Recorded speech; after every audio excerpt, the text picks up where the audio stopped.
É isso aí, voltamos e continuo aqui na minha sala, nesse sofá maravilhoso e recebendo com muito prazer, com muita honra, vamos falar hoje aqui com a nossa fonoaudióloga, doutora Juliana Venites. E ela vai falar um tema interessante. Você sabe o que é disfagia? Boa tarde, doutora. Boa tarde, Renato. Boa tarde. Muito obrigada pela oportunidade de falar com vocês sobre esse tema que quase é desconhecido para a maioria da população. Verdade, eu já estou aqui curioso, eu quero até saber o que vem a ser disfagia.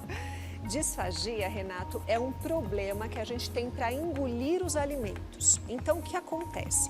Na hora da gente engolir do alimento ir para a boca, para a garganta e para o estômago, ele desvia e vai para o buraco errado. Sabe quando a nossa avó falava, quando a gente engasgava? Ih, foi para o buraco errado. É justamente isso. O alimento desvia o trajeto e vai parar onde ele não deve, que é na via aérea e no pulmão. Então, isso pode trazer consequências gravíssimas para a pessoa. Essa pessoa pode ter pneumonias e essa pessoa vai emagrecendo aos poucos e ficando cada vez mais fraca. Caramba! Já deu para perceber que o nosso assunto hoje vai ser muito pertinente. Já te peço aí para você não mudar de canal e convida aí teus amigos, tuas amigas para poder prestar atenção, porque hoje a doutora Juliana vai falar tudo para a gente. Aí a pergunta é o seguinte, doutora, quem são essas pessoas mais afetadas com a disfagia? Sim, são as pessoas idosas. Idosas. Com certeza. Olha, de 15 a 30% de adultos podem ter disfagia, mas quando isso chega à idade adulta, ao envelhecimento, a partir dos 80 anos, a gente tem as doenças típicas, né? As doenças neurológicas, como o Alzheimer, o Parkinson, os derrames. Isso pode já chegar a 80% das pessoas. Então, ela é muito frequente e vai debilitando cada vez mais as pessoas. E como ela é muito desconhecida, ela passa despercebida até muitas vezes pelos próprios médicos e profissionais de saúde. Caramba, rapaz, e nada melhor que uma fonoaudióloga descobrir esse processo e nos dar essas dicas, nos ensinando. Aí eu te pergunto, doutora, quais seriam esses alimentos? Teria algum alimento específico ou qualquer tipo de alimentação que o idoso, no caso, faz e venha causar esse dano fatal que você nos comentou? Olha que coisa interessante, você me fez uma pergunta excelente, porque muitas vezes o que acontece com a pessoa idosa, ela vai perdendo essa capacidade de mastigar e engolir e ela muda o hábito alimentar dela. Então ela vai dizer para você assim, ai não, eu não gosto mais de comer um bife, eu gosto de comer carne moída. Ah, você come pão francês? Como? Aí você vai ver como ele come o pão francês, molhado no café com leite. Verdade. Então a pessoa não percebe que está tendo um problema. Ela acha que ela não gosta mais daquele jeito e vai mudando o hábito alimentar. Então ela acha que aquilo é normal, eu não gosto mais, ela acha que é esperado para a idade dela e não é. Esses problemas têm que ser diagnosticados o quanto antes, porque nós fonoaudiólogos podemos ajudar essas pessoas. Rapaz, doutora, já quero te agradecer, já começando aqui a nossa conversa, já te agradecendo por você nos passar essas informações.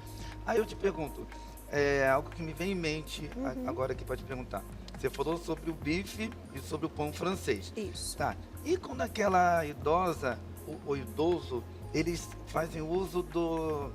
Ai, meu Deus, me fugiu o nome, da dentadura. Isso, exatamente. Isso no nosso país é muito comum, né? Sim. A gente tem as pessoas de 80 anos, né? 70, 80, que usam muito dentadura, porque nós viemos de uma odontologia extrativa.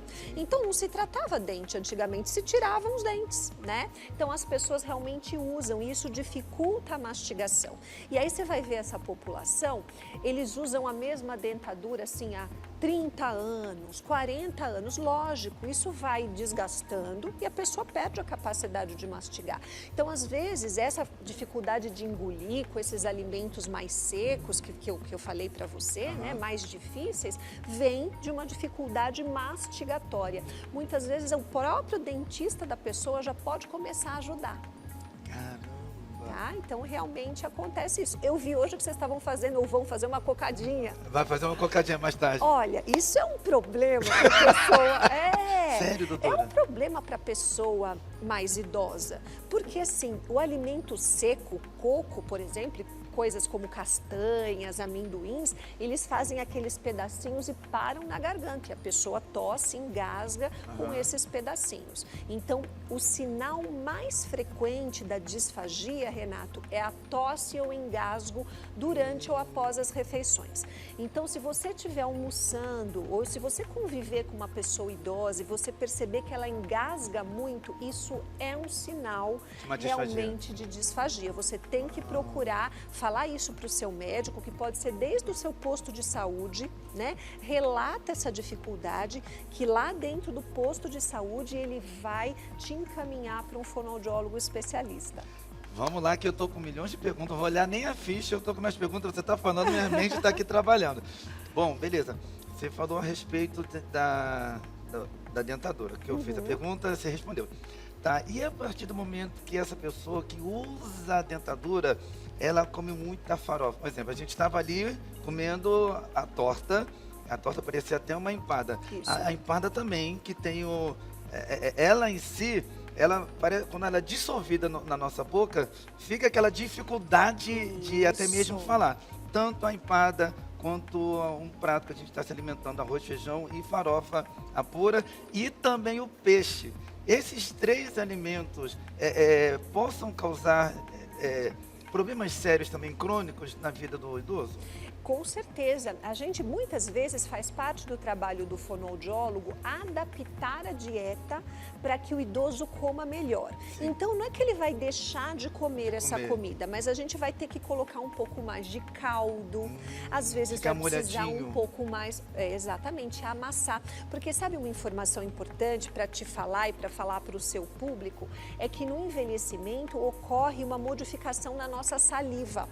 A gente tem menos quantidade de saliva e a nossa saliva que temos na boca é mais grossa. Então, na hora de você comer a empada que você me falou, a farofa, ela não fica molhadinha para a gente poder engolir. Então, Verdade. fica muito mais difícil. Então, veja, olha, dentes ruins, pouca saliva. E eu sempre digo para os meus pacientes assim, Renato, como a gente perde força muscular nas pernas e nos braços, a gente também perde força muscular na musculatura da fala e da deglutição. Isso é músculo. Né? A gente não pensa nisso. Então, exercícios para esta parte vão ajudar, né? A pessoa que tem problema de fala e tem problema para engolir, no nosso caso hoje que estamos falando aqui de disfagia. Então, realmente ocorre tudo isso dentro do envelhecimento. Agora, aquela minha amiga, aquele meu amigo, doutora, idoso no caso, que está comendo,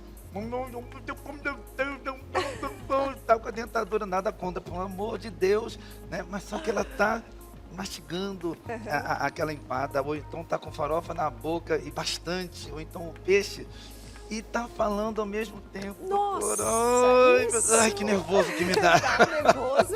Dá um E nervoso. fora que isso é um perigo. Né? Falar e comer ao mesmo tempo nós não podemos fazer, nem o idoso e nem nenhum de nós. E ainda mais quando o produto está seco. Você acabou de falar que nós temos um músculo aqui, não é isso? Isso. Ainda mais quando o produto está seco na tua boca. Vamos perguntar à fonoaudióloga se isso prejudica também a fala? Com certeza, Prejudica? prejudica a fala e prejudica na hora que você vai comer. O nosso cérebro, ele não vai saber se ele engole ou se ele fala, né? Até porque a musculatura é a mesma. Muitos músculos que falam são os mesmos músculos que a gente engole. Então, muitas vezes o paciente engasga justamente aí, a pessoa idosa engasga aí. Então, às vezes as pessoas me dizem assim, mas quando eu estou comendo aqui sozinho, no meu dia a dia, eu não engasgo. Mas quando a minha família vem comer no domingo, eu me engasgo. Por quê? Porque eu quero comer, eu quero conversar, eu quero dar risada. Exatamente. Você não consegue organizar tudo isso. Então, a musculatura também é assim, ela precisa ser organizada para fazer uma boa deglutição. Continuamos ainda com a alimentação. E quando essa empada, essa farofa, esse peixe está sendo digerido lá, né? A pessoa está mastigando e vem com a água junto, doutora.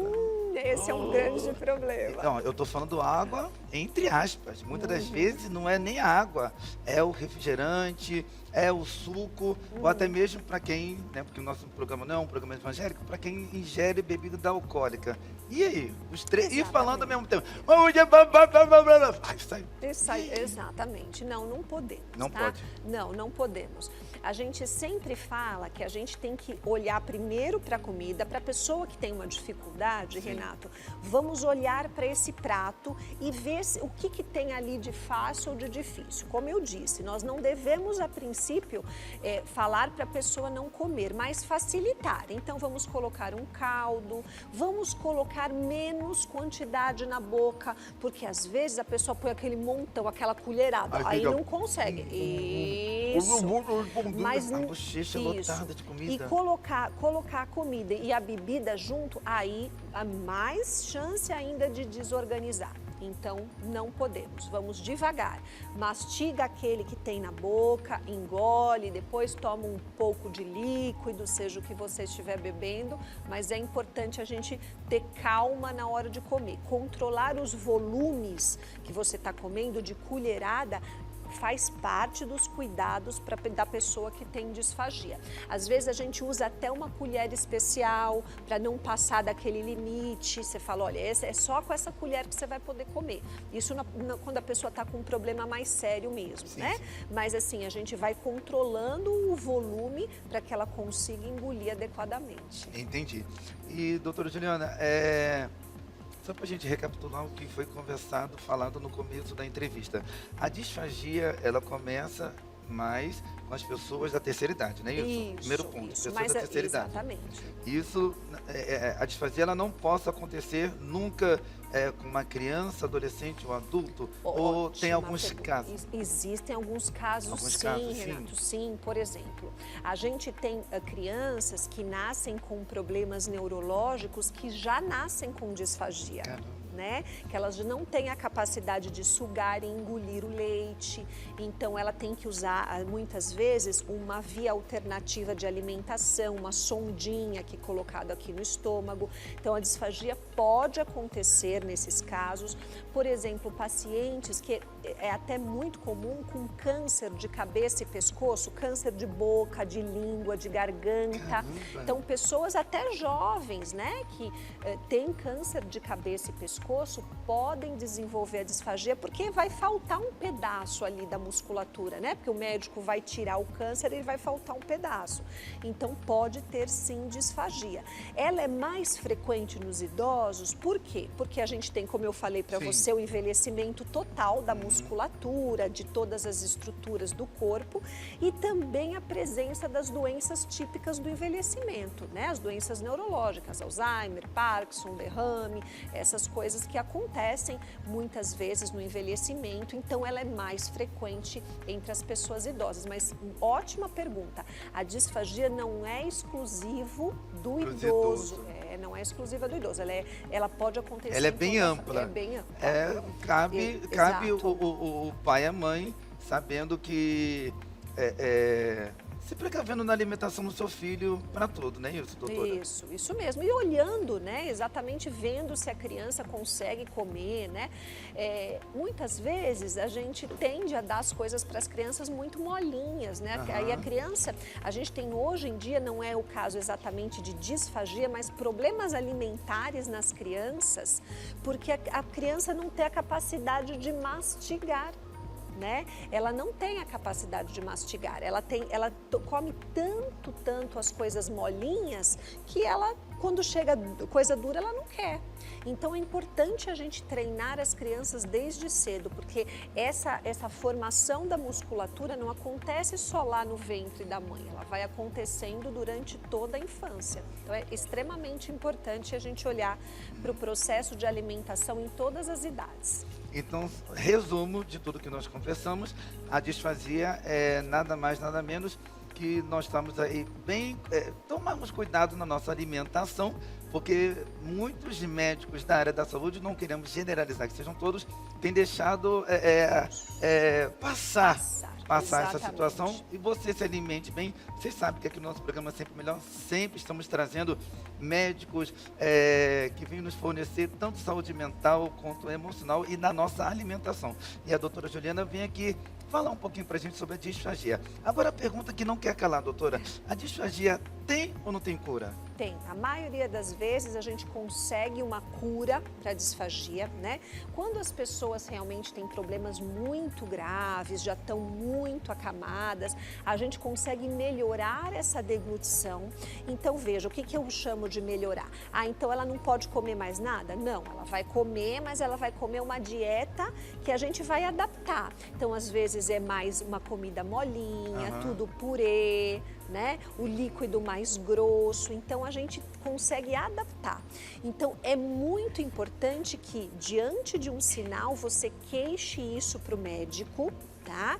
E o médico vai te encaminhar para um fonoaudiólogo ou você mesmo. Existe um Instagram que a sociedade, várias sociedades médicas fizeram, Renato, que se chama Disfagia Juntos Somos Mais Fortes. Então, a Sociedade Brasileira de Geriatria, que eu represento, a Sociedade de Fono, a Sociedade de Medicina Intensiva. Então, nós temos conteúdos gratuitos para as pessoas se informarem ali nesse Instagram. Caramba, que legal. É muito bom nós sabermos disso e você poder nos proporcionar todas essas informações. Doutora, eu estou aqui bem absorvido com tudo que você falou. A partir de hoje, você quer ter aí uma boa alimentação, você quer continuar falando, porque muitas pessoas chegam numa certa idade e têm dificuldade na fala. E não sabe que essa dificuldade na fala não é por causa da tua idade, não. É porque você não está se alimentando bem, não está deglutindo bem o alimento. É isso, doutora? Isso mesmo. Então, é a mesma musculatura, né? A Ok. mesma musculatura que a gente engole, é a musculatura que a gente fala, né? Ok. Essas dificuldades mais específicas de fala, elas podem geralmente acontecer pelo que você falou mesmo. Uma prótese mal adaptada, então na hora que a pessoa vai falar, a prótese fica balançando, fica aquela coisa feia, né? Ou às vezes a pessoa passou, por exemplo, por um período grande de internação e a pessoa perdeu muito peso, tá muito magrinha, então fica com aquela voz fraca, né? Também pode acontecer, tá? O que a gente precisa sempre ressaltar é que a disfagia é uma dificuldade na hora da gente engolir os alimentos, né? Então, alguma coisa ali está errada. Então, desvia o trajeto do alimento e nos dá todos esses problemas. Ai, gente, que voz doce é essa, cara? Dá vontade de ficar aqui ouvindo. Obrigada. Ai, doutora, eu quero aprender a falar melhor que nem você. Vamos lá. Ai, que maravilha, que delícia ouvir essa voz doce. Obrigada. Obrigado por todas essas informações, Imagina, eu que por esse agradeço. ensino. Até então eu também não sabia o que era disfagia. Nesses 20 minutos aqui de pauta, eu recebi uma aula dessa doutora maravilhosa, com todo respeito. A gente fala assim. Obrigada, muito obrigada. Doutora, eu quero te pedir que você deixe os seus contatos e se você quiser deixar a última dica para a pessoa de casa, pode ficar à vontade. Isso, muito bem. Então, nós temos que sempre atentar para a nossa alimentação, né? A alimentação, Renato, a alimentação vai muito mais além do que se manter nutrido. A alimentação é prazer. Eu pego um alimento e falo, não, agora eu quero comer isso. É aquele prazer diário que a gente tem, né? Nos 3 momentos do dia da nossa refeição. A alimentação é socialização. Você pode perceber, todos os momentos sociais que a gente tem são permeados pela alimentação. Verdade. Então, a pessoa que tem um problema para se alimentar, ela não vai ter só uma consequência física, ela vai ter uma consequência emocional e social. Então, a disfagia tem isso.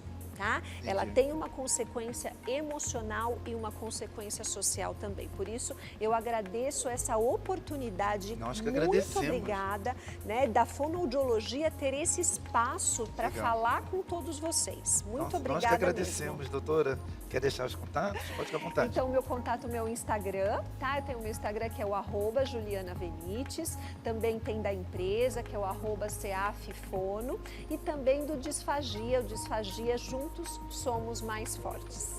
Ah, que legal. Juntos somos mais fortes. Isso. Obrigado, doutora. Muito obrigada, obrigada pela Gratidão. sua gentileza, Nada, viu? pode Obrigada. continuar aqui. Quero bater joia. mais um papo com você. Ok, obrigada.